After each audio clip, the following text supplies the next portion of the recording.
রাতের অন্ধকারে তালা ভেঙে ৬টি ইসিএলের আবাসন বেআইনি দখল করে নেওয়ার অভিযোগ উঠল এলাকার বাসিন্দাদের বিরুদ্ধে। সোমবার রাতে আসানসোলের বারাবণীতে ইসিএলের ৭ গ্রাম ও শ্রীপুর এরিয়ার ভানোদা কলিয়ারিতে এই ঘটনাটি ঘটেছে। মঙ্গলবার সকালে এই ঘটনাকে কেন্দ্র করে গোটা এলাকায় চাঞ্চল্য ছড়িয়ে পড়ে।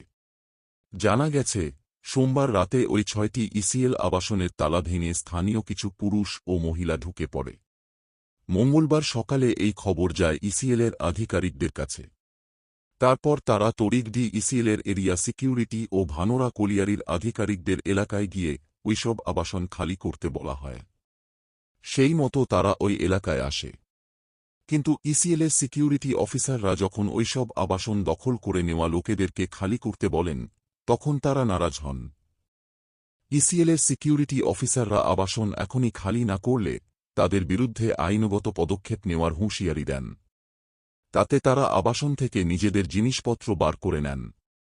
তালা ভেঙে ইসিএলের আবাসন দখল করে নেওয়া মহিলারা সিকিউরিটি অফিসারদের বলেন, খালি ছিল তাই আমরা থাকছিলাম। যা শুনে সিকিউরিটি অফিসাররা হতবাক হয়ে যান। এদিনের এই অভিযানে উপস্থিত ছিলেন পার্সোনাল ম্যানেজার, ভালোরা কলিয়ারি, রঞ্জিত রাঠোর ও চরণপুর খোলা মুখ খনির সিকিউরিটি অফিসার শান্তনু বারিক। কার মদতে এইভাবে কোম্পানির আবাসন রাতের অন্ধকারে তালা ভেঙে দখল করে নেওয়া হয়েছিল তা খতিয়ে দেখছে ইসিএল কর্তৃপক্ষ। कैसे आप लोग का अलर्ट है तो कैसे ढुका आप लोग? हम लोग ड्यूटी से आए, उधर खाना उना खा के जब शाम में आए हम लोग गाड़ी घुसाने के लिए, तो देख रहे हैं यहाँ ताला टूटा हुआ है और टूटा हुआ है। यहाँ पे ये सब बोल रहे हैं, तो बोल रहे हैं नहीं हम लोग यहीं रहे। आपको तो क्वार्टर मिला हुआ कंपनी की तरफ हम से? लोग को तो मिला हुआ अलॉटमेंट ऑर्डर है ना आपका? किया हुआ ऑर्डर तो है मेरे पास, पेपर है। ऑर्डर दिखा दीजिए, ऑर्डर दिखा दीजिए।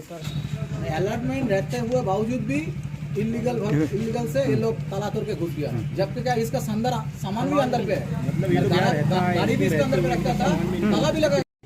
আমরা সকালবেলা উপরমহল থেকে আমরা রিপোর্ট পেলাম এখানে 3টে কোয়ার্টার এরকম ইললিগাল এনক্রোচমেন্ট হয়েছে। যে কোয়ার্টারগুলো এর আগে আমরা হ্যান্ডওভার নিয়েছিলাম যারা রিটায়ার্ড এমপ্লয়ি ছিলেন তাদের থেকে, এটা গতকাল রাত্রিবেলা এই 3টে কোয়ার্টার তালা ভেঙে আননোন পার্সনরা ঢুকেছিল।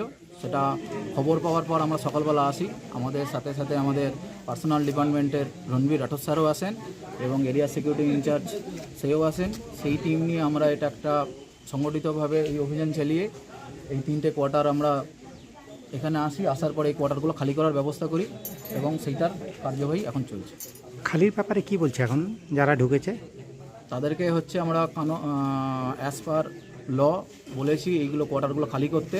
তারা ইললিগালভাবে কোনো কোয়ার্টার তালা ভাঙতে পারে না বা ইললিগালভাবে কোনো কোয়ার্টারে থাকতে পারে না। যদি হচ্ছে তারা কোয়ার্টার খালি না করে তাদের এগেনস্টে উপযুক্ত আইনানুগ ব্যবস্থা নেওয়া হয়। রহস্যগ্রস্ত আছে কি বা কেউ আছে মদত? না না না, আমাদের উপরে বা আমরা যখনই উপরমহল থেকে খবর পাই আমাদেরকে তখনই আমরা এই সমস্ত illegal encroachment, illegal land encroachment, illegal quarter এনক্রোচমেন্টের উপর আমরা সংগঠিতভাবে অভিযান করি এবং সেটাতে যথাযথভাবে আইনানুগ ব্যবস্থা নেওয়া হয়। এক্ষেত্রেও ঠিক সেরকমভাবে যথাযথভাবে আইনানুগ ব্যবস্থা নেওয়া হচ্ছে। এটা কতদিনের সময় দিচ্ছেন এদেরকে? দেখুন সেইভাবে তো হচ্ছে কারণ এরকমভাবে ইললিগালভাবে কেউ যদি কোয়ার্টার এনক্রোচমেন্ট করে তাকে তো ওইভাবে সমান দেওয়া যায় না। ইমিডিয়েটলি এখানে হচ্ছে তার এই কোয়ার্টারটার ক্ষেত্রে যেমন একটি মতো খাটিয়া আছে, এনাকে হচ্ছে 8 ঘন্টার মধ্যে খালি করতে বলা দেওয়া হয়েছে। আর ওইখানে যে দুটো কোয়ার্টার আছে সেই দুটো কোয়ার্টারকে ইমিডিয়েটলি খালি করার জন্য বলা হয়েছে। আপনার নামটা? আমার নাম Shantanu Barik, inspector of security, Charanpur mines.